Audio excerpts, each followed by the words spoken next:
अंजलि से प्रश्न कर लिया जाता है, हमने केरला स्टोरी तो देखी होगी, आज अंजलि से ये प्रश्न कर लिया जाता है आसिफा के द्वारा कि तुम्हारे कृष्ण कैसे थे, जो लड़कियों के वस्त्र चुराते थे, जो लड़कियों को नग्न अवस्था में देखते थे, जो लड़कियों के साथ रास रचाते थे, तुम्हारे कृष्ण कैसे थे। आसिफा जब ये प्रश्न करती है अंजलि से तो अंजलि के पास कोई उत्तर नहीं होता है, इसलिए अंजलि भी प्रयास करती है कि मैं भी आसिफा बन जाती हूँ, ऐसे बेकार के प्रश्नों से तो बच सकूंगी। जब अंजलि से ये प्रश्न किए जाते हैं अंजलि के पास उत्तर इसलिए नहीं होता है क्योंकि अंजलि की माता ने कभी उसको नहीं बताया कि हमारे कृष्ण कभी भी ऐसे नहीं थे। हमारे कृष्ण का जो आज चरित्र इस समाज में दिखाया जा रहा है वो चरित्र कभी था ही नहीं हमारे श्री कृष्ण का। अंजलि को जाना चाहिए परंपरा प्राप्त आचार्यों के पास, जो उस विषय के विद्वान हैं, जिनको उस विषय की समझ है, उन लोगों के पास नहीं, मीनाक्षी शेरावत के पास नहीं, जिनको उस विषय के बारे में कुछ पता ही नहीं है, लेकिन फिर भी बोलना है, अपने मत का प्रचार प्रसार तो करना है ना।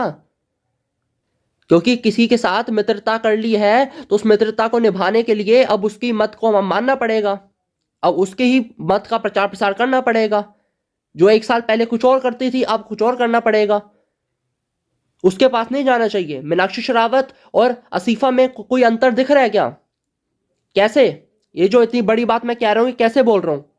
जो आसिफा है वो भी अंजलि को यही कह रही है कि ये रास रचाने वाला, ये माखन चोरी करने वाला, ये भिन्न भिन्न ये जो लीलाएं करने वाला है, स्त्रियों के कपड़े चुराने वाला, ये जो ऐसी ये लीलाएं हैं, ये लीलाएं से ये पता चलता है कि जो कृष्ण है वो ईश्वर नहीं है। क्या सिद्ध करना चाह रही है आसिफा ये सब बोल के? क्या बताना चाह रही है? यही बोल रही है ना कि ये ईश्वर नहीं है, ये जो तुम जिनको ईश्वर मार के बैठी हो। और सेम बात कौन कह रहा है? अब वही जो क्या नाम है, अंजलि, वही अंजलि जो मीनाक्षी शेरावत के पास गई, ठीक है, ज्ञान लेने के लिए, समझने के लिए क्या है ये आसिफा क्या कह रही है मेरे को। तो जब वो अंजलि मीनाक्षी शेरावत के पास गई तो मीनाक्षी शेरावत क्या कहेगी? अरे बिल्कुल ठीक कह रही है वो, कृष्ण जी राम जी ईश्वर है ही नहीं, तुम ही गलत मान कर बैठे थे, तुम ही गलत समझ कर बैठे थे। वो तो सही कह रही है। मैं तो उल्टा आसिफा के साथ इस बात पे सहमत हूं। हम एक पक्ष में हैं, अभी हम एक पक्ष में हैं इस बात को लेकर, क्योंकि वो भी यही कह रही है कि ईश्वर नहीं है और हम भी यही कह रहे हैं।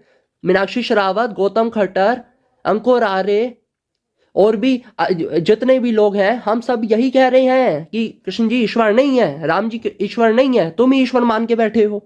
हम तो कह रहे हैं कि वो महापुरुष हैं। आसिफा चल महापुरुष नहीं मानती हम, लेकिन कह रहे हैं कि हम महापुरुष हैं, वो कृष्ण जी हैं वो महापुरुष हैं, हम तो इतना मानते हैं। लेकिन हाँ वो ईश्वर नहीं है। आसिफा और मैं इस जगह बिल्कुल सेम है। मीनाक्षी शेरावत यही समझाएंगी अंजलि को, जब अंजलि जाएगी परंपरा प्राप्त आचार्यों के पास नहीं, मीनाक्षी शेरावत के पास, जिनको उस विषय का ज्ञान ही नहीं है, जिन्होंने उन पुराणों को कभी पढ़ा ही नहीं, उन कथा लीला को कभी सुना ही नहीं, उनके पास जाएगी, जिन्होंने उन कथा लीलाओं को परंपरा प्राप्त आचार्य के पास जाके समझा नहीं। जब उनके पास जाएगी अंजलि तो उसका यही हाल होने वाला है, वो हो जाएगी नास्तिक। और ये भी मैं क्यों कह रहा हूं, ध्यान से सुनिए, समझिए। वो नास्तिक क्यों होगी? क्योंकि जो मीनाक्षी शेरावत है वो अंजलि को जो ईश्वर के बारे में बताएगी, जब वो मीनाक्षी शेरावत ये कहेंगी अंजलि को कि राम जी कृष्ण जी ईश्वर नहीं है, वो केवल महापुरुष हैं, ईश्वर जो है वो है निराकार ईश्वर।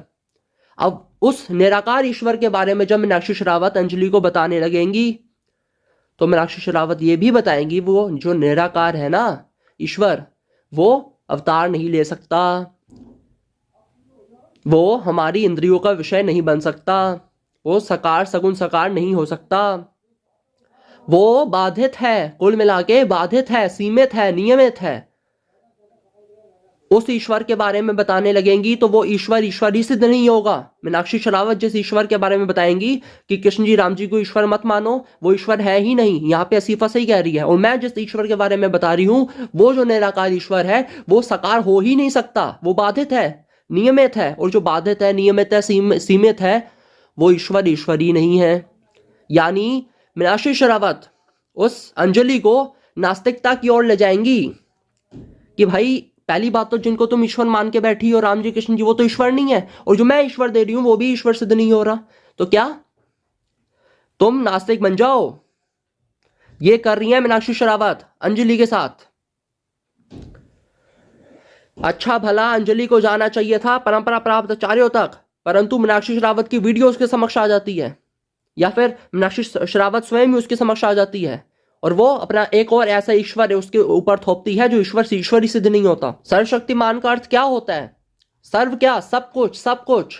जो सब कुछ करने में समर्थ हो वो है सर्वशक्तिमान। वो नहीं जो केवल अपने कार्य कर ले बस बिना किसी की सहायता के, वो सर्वशक्तिमान।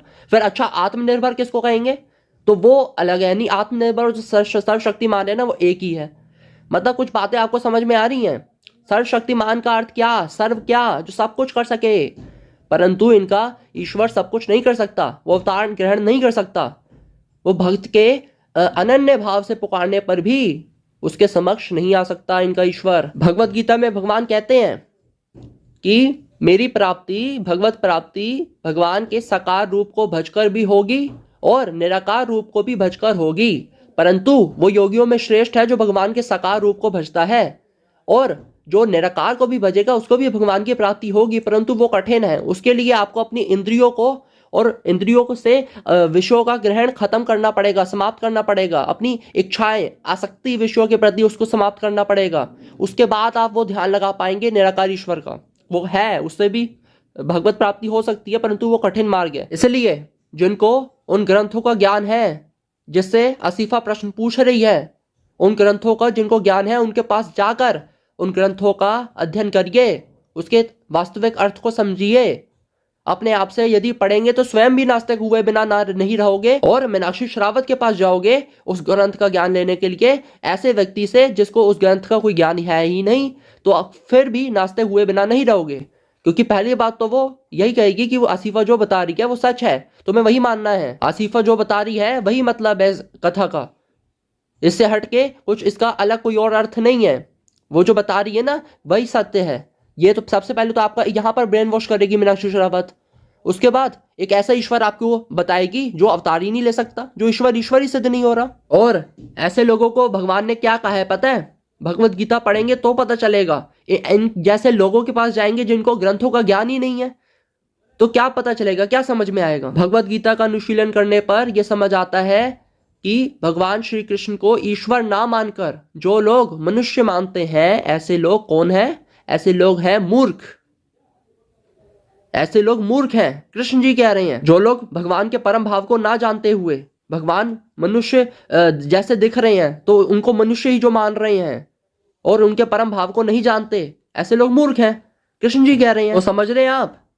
मूर्खों से ज्ञान नहीं लेना। कृष्ण जी के अनुसार ऐसे लोग कौन? मूर्ख। मेरे अनुसार नहीं, कृष्ण जी के अनुसार ऐसे लोग कौन? मूर्ख। और मूर्खों के पास उन ग्रंथों का ज्ञान लेने नहीं जाना जिन ग्रंथों का ज्ञान उनको है ही नहीं। और जो मूर्ख है उनसे ज्ञान लोगे भी क्या? जो ईश्वर को ईश्वर ना बोल करके मनुष्य मान रहे हैं, उनके परम भाव को नहीं जान रहे हैं, ऐसे लोग कौन सा श्लोक है? ये है आपका 9-11 भगवत गीता 9वें अध्याय का 11वां श्लोक। इसके अनुसार ऐसे लोग मूर्ख हैं। और मूर्ख लोगों से आप ज्ञान लेने जाएंगे क्या? ज्ञान किससे लेना है? जिनको गुरु परंपरा के द्वारा, गुरु शिष्य परंपरा के द्वारा जिनके पास वो ग्रंथ पहुंचे हैं, जिन्होंने परंपरा से उन ग्रंथों को प्राप्त करा है, उसका अध्ययन करा है, उनके पास जाकर उन ग्रंथों का वास्तविक अर्थ समझिए, उन ग्रंथों का अध्ययन करिए। और ऐसे मूर्ख लोगों के पास जाने की कोई आवश्यकता नहीं है।